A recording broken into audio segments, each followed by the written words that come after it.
Hello quilting friends and welcome back to my channel. My name's Rachel and I make videos about quilting and my creative life, and anywhere that you can find me on the internet is listed down in the description box below, where you can stay up to date with what I'm making daily.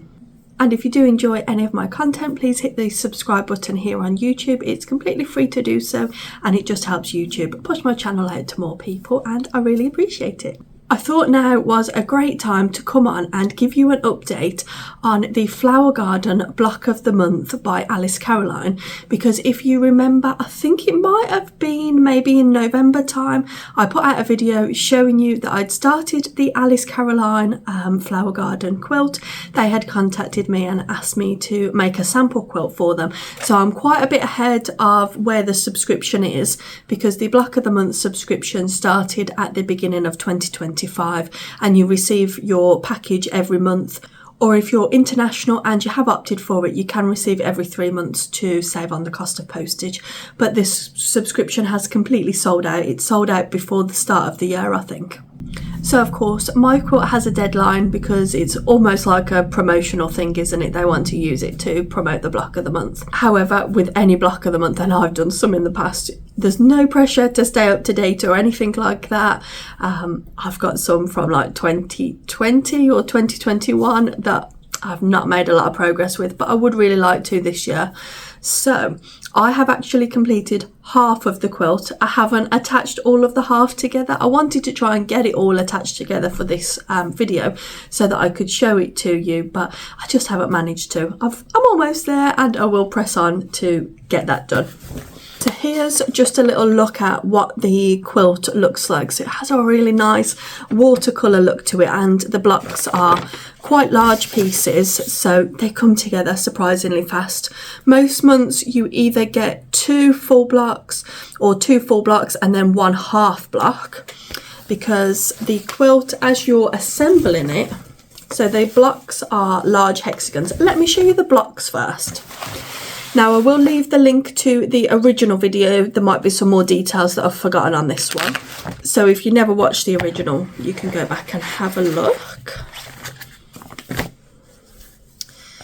So here is one of the half blocks, and this goes along the edge of the quilt just to square up the long edge, and then you square up the top of the quilt with just some finishing blocks, which I haven't started yet.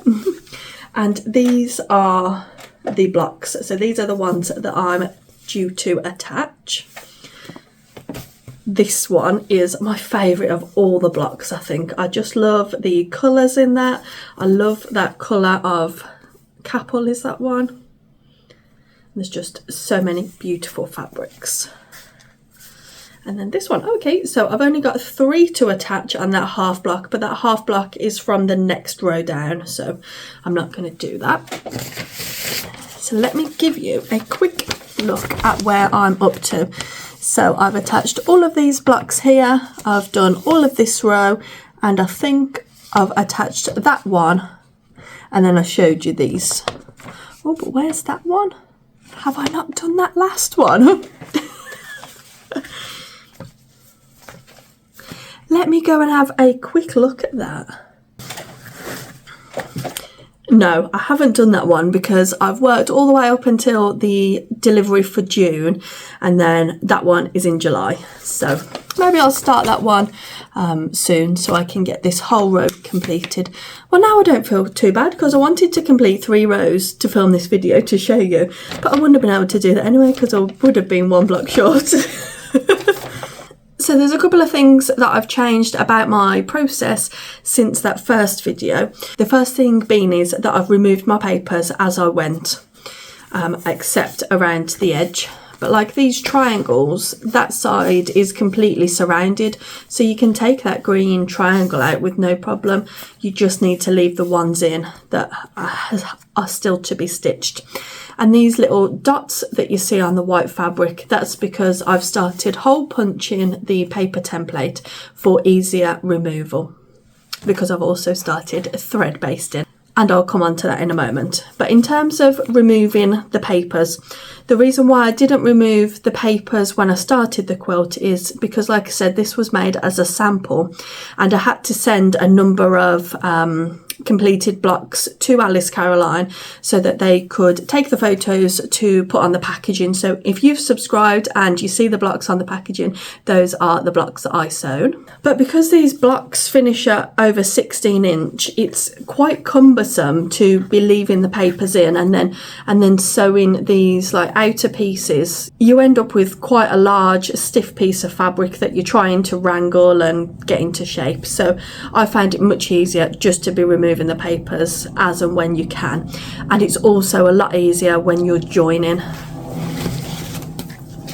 Because this is my completed quilt now, it's, well, half completed in the process. So this is what I'm working with, and it's much easier, much softer. The papers are still in around the edge, but yeah, it's just a little bit easier to manage. I know that some people like to leave it in for stability, but for me, I just find it so hard to juggle the big pieces. Now let's discuss the thread basting. Now, if you've ever worked with Liberty Tana Lawn, it has a really soft handle and almost feels like silk. It is so silky, but it's very fine as well. It's not thin, it's not weak. A lot of people do say to me that they're worried about whether a Liberty quilt would be strong enough to hold up as a quilt. Yeah, the fibre and the makeup of the cotton itself is very strong. It's just in the manufacturing process of Tana Lawn itself. So all of these are Tana Lawn. But if you've ever done EPP with Tana Lawn, it's really good. But because the fabric is so fine, when you wrap it around the paper, there's not much to actually stitch into compared to, you know, your regular weight quilting cotton. And I was finding that I was stitching into the paper a lot. I didn't know that at the time because I hadn't removed any of the papers. I just strongly suspected because of the hand strain and having to push the paper through. You do know when you're going through the papers, although you try not to. So once I didn't have to send any more blocks to Alice Caroline, I thought, right, I'm going to experiment with thread basting. And I first tried to just thread baste through the back of the project, and I just found that my papers popped out. I don't know if I wasn't thread basting close enough to the edge of the fabric, or I don't know if I was doing something wrong. I am going to go back and try that again just through the back of the fabric. But then I just switched to thread basting directly through the card, and I've just used cheap rubbish thread. And not only have I found that my stitches have pretty much become invisible, I find that it's also a lot easier to sew because you've got a little bit of excess around the paper. So you've got a little bit of movement there, not where it gets the shape to be inaccurate, but just enough where you've got more fabric to sew into because you're not glue basting quite so tightly around the paper. But as a result, I'm not stitching into the paper and I'm not having as much hand strain, nowhere near as much. So of course that means that I can stitch for longer, it's more enjoyable, and this quilt really has brought back my love of English paper piecing, because for a while I was on a bit of a hand piecing kick rather than EPP, but now I'm just absolutely in love with EPP, and I think I'll just be thread basting from now on. However, I do usually print out my own shapes, and I do that on 180 GSM cardstock, and that's what I always recommend.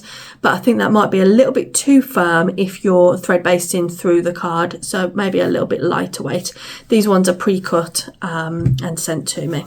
So those are the biggest changes really that I've done and implemented. Oh, I've also started using Aurifil thread because for years when I've been doing EPP, cotton thread has broken because I always thought I was heavy-handed. I think I am. I pull my stitches quite tight because I like them to be secure. But when I was doing that, it would snap the cotton. So I thought, oh, I must just be heavy-handed pulling it too tight, because I know a lot of people get on really well with the cotton thread. However, since I've been doing the thread basting and not stitching into the paper, the cotton thread does not snap. It must have been because I was constantly dragging it over the paper before, but now I'm still pulling my stitches tight. The cotton thread is really good, so I've been using Aurifil thread, and I've mainly been using white thread. So I'll show you the stitches on the back, and I'll show you some of the stitches on the front. Obviously when you take the papers out as well, it relaxes a lot more, so that kind of hides the papers a little bit. But let me go ahead and show you joining some of the blocks and a little bit of the progress on the quilt.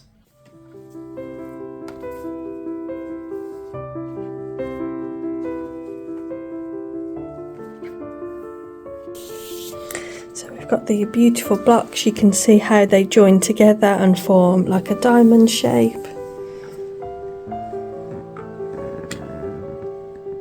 The quilt goes level like this, so here you can see I've already got one straight edge, and this is the start of row 3, so I'm working my way across this way.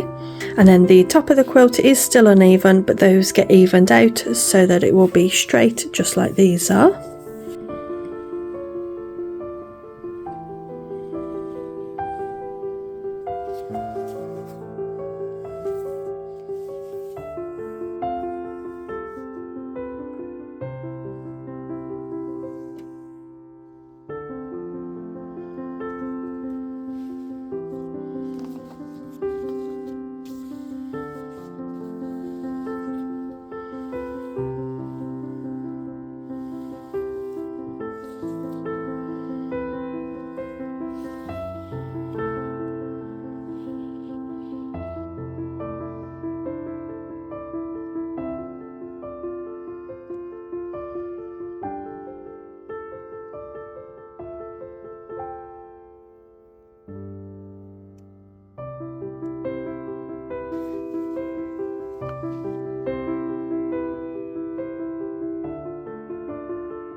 So when it comes to attaching the blocks, the first row I joined them all together down these side seams. So the first row was nice and easy, nice and quick.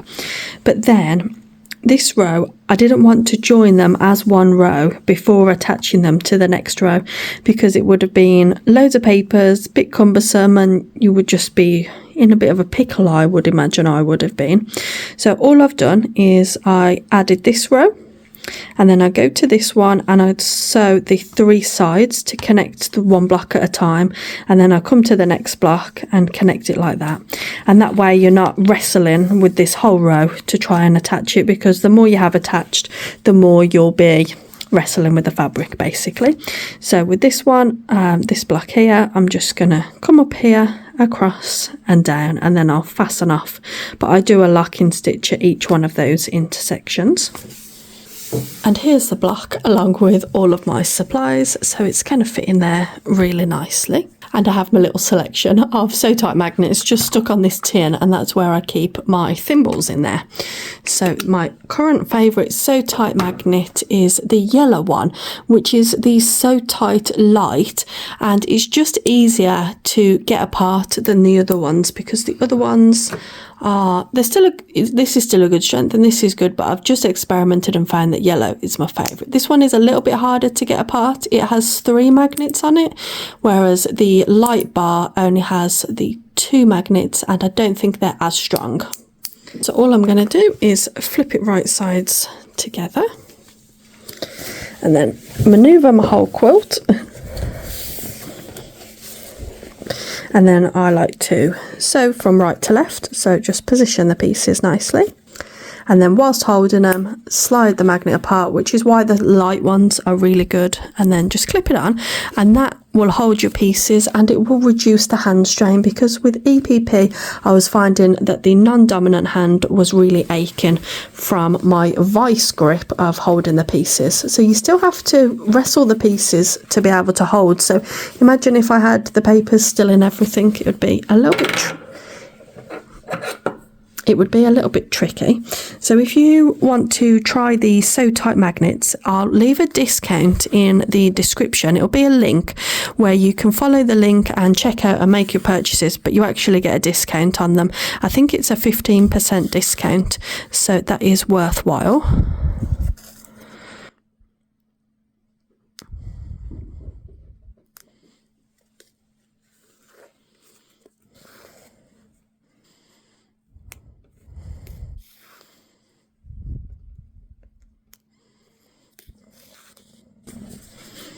And then what I do is when I've done maybe 4 or 5 stitches, I just give the stitches a little bit of a tug just to help them tighten up, because otherwise I find that my seams are a little bit gapey, and perhaps you might be able to see the sunlight through the seams or anything like that.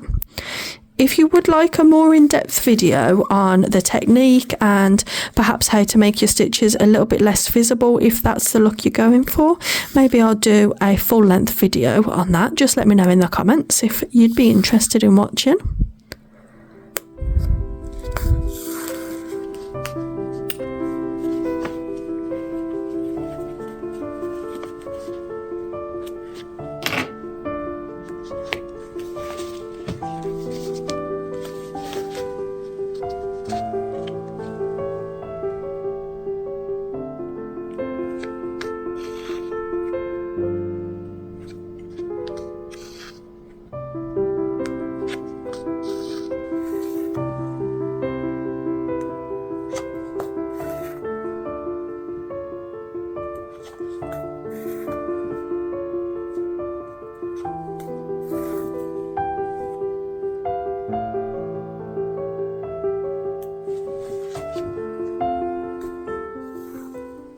So I think this is pretty much where I'll be for the next hour or so, stitching some of these blocks together.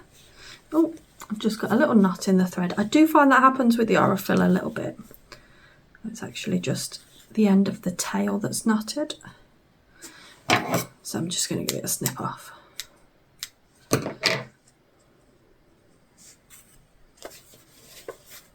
I know that you can use thread conditioner and things like that, can't you?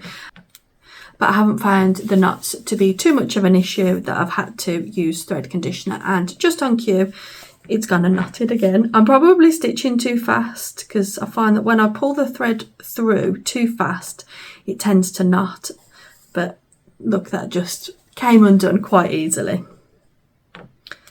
If you carry on pulling the knot, I think it then is when you get into a bit of a sticky situation and you're trying to unpick a big tangle. So do stay to the end of the video where I'll show you a little bit of footage of the quilt hanging out on the line, and you'll be able to see the blocks attached. And I hope that you've enjoyed this video, and thank you for watching. I do share regular updates on this quilt over on Instagram, so if you are interested, do give me a follow over there. But until the next time I see you, you take care and happy quilting.